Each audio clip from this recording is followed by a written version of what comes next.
गुरुवार को विदिशा जिले के अलग-अलग ब्लॉक से एकत्रित हुए आशा उषा कार्यकर्ताओं ने कलेक्ट्रेट पहुंचकर कलेक्टर के नाम लिखित ज्ञापन दिया, जिसमें उन्होंने वेतन समय पर न देने की शिकायत की। कार्यकर्ताओं ने बताया कि पूर्व मुख्यमंत्री द्वारा उनका वेतन बढ़ाया गया था, लेकिन तब से ही उनका वेतन नियमित रूप से नहीं आ रहा है। बढ़ा हुआ वेतन तो दूर की बात, जो वेतन मिल रहा है उसको भी काट लिया जा रहा है। साथ ही साथ कई अन्य समस्याएं भी आशा उषा कार्यकर्ताओं द्वारा प्रशासन के सामने रखी गई, जिन्हें जल्द से जल्द हल करने की मांग की गई।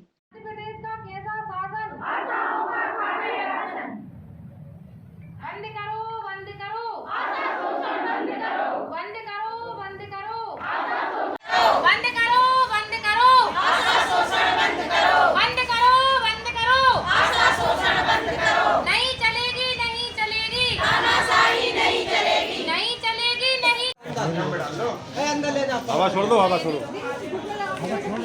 चाबी भाई साहब डाल दो। अंदर कर लो, कोई उठो ना, नहीं उठाओ ना जरा, उठा लो, उठा के बिठा लो।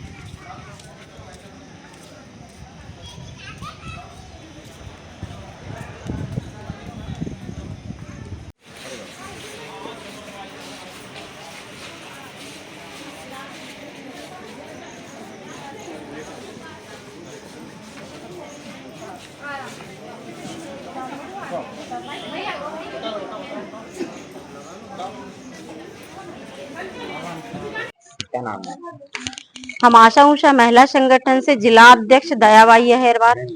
हम आशा कार्यकर्ताओं की ऐसी स्थिति है कि हमें 4-4 महीने तक पेमेंट नहीं मिलती है, और जब भी हम अधिकारियों के पास जाते हैं तो बोलते हैं बजट नहीं है, बजट नहीं है। सभी के लिए बजट है, आशा बहनों के लिए बजट नहीं है।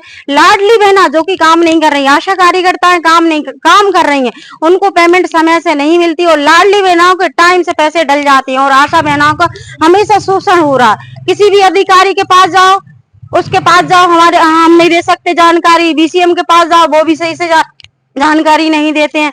तो ऐसा हम कब तक सहेंगे सरकार से? किसके नाम ज्ञापन? कलेक्टर महोदय जी को दे रहे हैं, मुख्यमंत्री के नाम से। मांग हमारी यही कि हमारी समय पर पेमेंट डल जाए, और जबकि 4-4 महीना नहीं डलती है तो सरकार को भी सोचना चाहिए कि हम आशा बहन है ना, दिन रात मेहनत करते हैं। जब भी फोन आ गया, रात में यदि फोन आ गया तो रात में ही उठकर हम जाते हैं। किसी के पास कोई भी छोटी से छोटी जानकारी, आयुष्मान कार्ड बना रही है तो आशा बना रही है, जबकि आशा को उस समय इस स्थिति में रखा गया था, कोई 5वीं पास थी, कोई 8वीं पास थी, लेकिन अब से आशाओं से ऐसे काम करवा रहा है जो वो नहीं रहते, ऑपरेटर रहते हैं, उनका काम आशा कार्यकर्ताएं कर रही है। मेरा नाम ऋतु दांगी, गंजवासदास से ब्लॉक अध्यक्ष हूँ। किस संदर्भ में ज्ञापन सौंपा जा रहा है, क्या मांग? सर, हम लोगों की मांगे हैं भुगतान को लेके। हर बार हम लोग इनके यहाँ कई मांगे रखी हैं ज्ञापन को लेके, लेकिन कभी हर बार फिर ज्ञापन देते हैं, फिर यही स्थिति बन जाती है हम सब आशा बहनों की। ना ही कभी समय पर भुगतान दिया जाता है, ना ही कभी पूरा भुगतान दिया जाता है। जबकि हमारे माननीय मुख्यमंत्री जी और माननीय प्रधानमंत्री जी महोदय बोलते हैं दे बेटी पढ़ेगी तो देश बढ़ेगा, है बेटी के लिए इतनी मतलब बहुत सारे स्लोगन देते हैं, पर उन खुद ही नहीं मानते हैं। आशाओं का शोषण हो रहा है, वो भी किसी की बहन है, किसी की बेटी है, किसी की माँ है, लेकिन जब उन लोगों के लिए समय पे वेतन नहीं दिया जा रहा, कैसे देश बढ़ेगा आगे? क्या हो रहा है? आशाओं के साथ शोषण हो रहा है। क्या वो महिला नहीं है? क्या वो बेटी नहीं है किसी की? कब से नहीं मिली आपको? अच्छा, हम लोगों के लिए तो 2 साल से ऐसा ही चल रहा है, बल्कि 3 साल होने वाला है। जिले में हमारी है 5-6 हजार आशाएं हैं, और ब्लॉक में हमारी 300 से ऊपर आशाएं हैं, लेकिन सबके लोगों के साथ यही स्थिति बनी हुई है, यहाँ तक कि पूरे मध्य प्रदेश में बनी हुई है। यदि आज हम लोगों के साथ ऐसा हो रहा है तो बताइए कैसे बेटी पढ़ेगी और बेटी बढ़ेगी, और कैसे देश बढ़ेगा? संघ के जिला अध्यक्ष विनीता शर्मा। हम जब से हमारे मतलब सितंबर 2023 से हमारी जो बढ़ा हुआ वेतन हुआ था, वो तो बिल्कुल ही हमारा कट के आशाओं का ऐसा आ रहा है जैसे कि 100, 200, 500, और जबकि 10-10 हजार उनका बैलेंस बनता है, कभी कभी 20-20 हजार का भी उनका बैलेंस बन जाता है। इनने 6 हजार बढ़ाया तो कुछ काम का नहीं बढ़ाया, क्योंकि सितंबर 2023 से आज तक की तारीख में आप उनके अकाउंट चेक कर लीजिए, कभी भी उनका पैसा पूरा नहीं आया है। और जो आशा पर्यवेक्षक का बढ़ा हुआ था तो फरवरी तक का दिया, फरवरी के बाद उन्हें 6 हजार, जब से 6 हजार भी उन्हें मिल नहीं रहा है, फरवरी तक के 9 हजार उन्हें मिला हुआ है। और माननीय मुख्यमंत्री जी, पूर्व जो मुख्यमंत्री जी थे शिवराज सिंह चौहान जी ने बोला था कि वित्तीय वर्ष में 1 हजार की बढ़ोतरी होगी, आशा सहयोगी की भी और आशा दीदियों की भी, तो लेकिन उसका भी अभी अता पता नहीं चल रहा है। ज्ञापन पे ज्ञापन दे रहे हैं, मार्च 2024 में 240 करोड़ का बजट आया था, जो कि एनएचएम में बोला गया था कि बजट हमने पूरा दे दिया गया है, आपके पूरे पैसे पहुंच जाएंगे। तो ऊपर से तो ये बोल दिया गया, लेकिन जब हमने ब्लॉक में बोला तो कहले बजट नहीं आया, बजट नहीं आया, ऐसा कह के आशाओं को बंद कर दिया जाता है।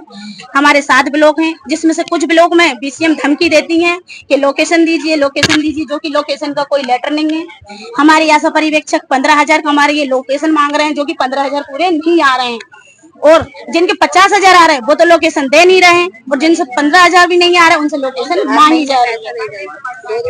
और 2-2, 3-3 महीने में वेतन आता है, 5-5 महीने में वेतन आता है। तो हमारे माननीय नवीन मुख्यमंत्री जी से निवेदन कर रहे हैं कि अब भी जो बजट बनता है 1 जुलाई को बन रहा है, तो इतना बजट दें कि आसानी से उन्हें ले सके। जांच चल रही है। आशा उषा कार्यकर्ताओं द्वारा उनको मानदेय समय पर न मिलने के संबंध में आज एक ज्ञापन मुझे दिया है। मैंने उनको धैर्य से सुना है। सीएमएचओ और जो हेल्थ का संबंधित स्टाफ है उनके साथ मैंने चर्चा की है। हम ये कोशिश करेंगे कि शाम तक इनके जो मुद्दे हैं उनको हम स्थानीय स्तर पर, अगर कोई दिक्कत है हमारे यहाँ पेमेंट की पोर्टल का कोई इशू है तो उसको हम रिजॉल्व करेंगे। यदि कोई स्टेट लेवल से कोई मानदेय नहीं आया है तो उसको भी हम राज्य स्तर पर लिखेंगे। हमारी कोशिश ये होगी कि इनको यथासमय मानदेय मिले। जो मुझे जानकारी मिली है कि बजट मिलने में थोड़ा विलम्ब हुआ था और इसीलिए समय पर भुगतान नहीं हो पाया, वो आज हम सुनिश्चित